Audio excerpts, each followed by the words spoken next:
Bon, Christophe, Mélinda savait que vous étiez un joueur puisqu'elle est venue en plateau avec des consoles, puisqu'on va parler ce matin de consoles portables, parce qu'il n'y a pas que la Nintendo Switch dans la vie et sur le marché. Et non, alors évidemment c'est celle qui se vend le mieux depuis 2017, 122 millions de consoles vendues. C'est déjà la 3e console la plus vendue de l'histoire. Je ne sais pas si vous vous rendez compte, en si peu de temps.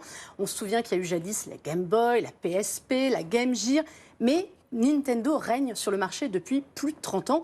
Ils ont vendu, toutes consoles confondues, donc la DS et tout, 550 millions de consoles portables.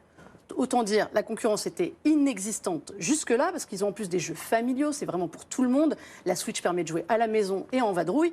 Il n'y avait vraiment rien qui s'organisait, mais ça commence à venir quand même un tout petit peu. Et alors cette concurrence, elle vient d'où, Mélinda? Alors cette concurrence, elle a choisi une autre cible. Elle a choisi les joueurs PC, finalement, qui étaient un peu abandonnés. On a tous vu des gros PC de chez soi ou portables. Donc il fallait les séduire, leur dire qu'ils pouvaient eux aussi emmener leur jeu en vadrouille.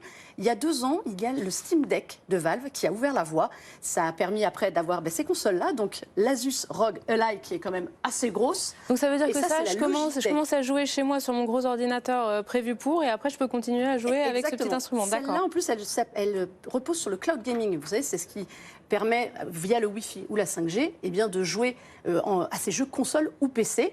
Il y a une miniaturisation qui s'est opérée, ça a ouvert un marché qui est extrêmement croissant.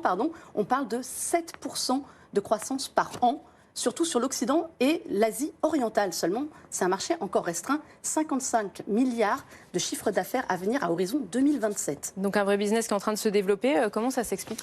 Alors il y a plusieurs choses, les avancées technologiques évidemment, quand aujourd'hui on peut miniaturiser un PC dans des petites consoles comme ça, c'est plus facile à transporter. On miniaturise surtout le système de refroidissement, on évite de se brûler les doigts, parce qu'un PC ça tourne quand même très très fort. Elle, ça va, on reste... Elle, ça va, vous ne sentirez rien du tout, même avec des jeux très très puissants.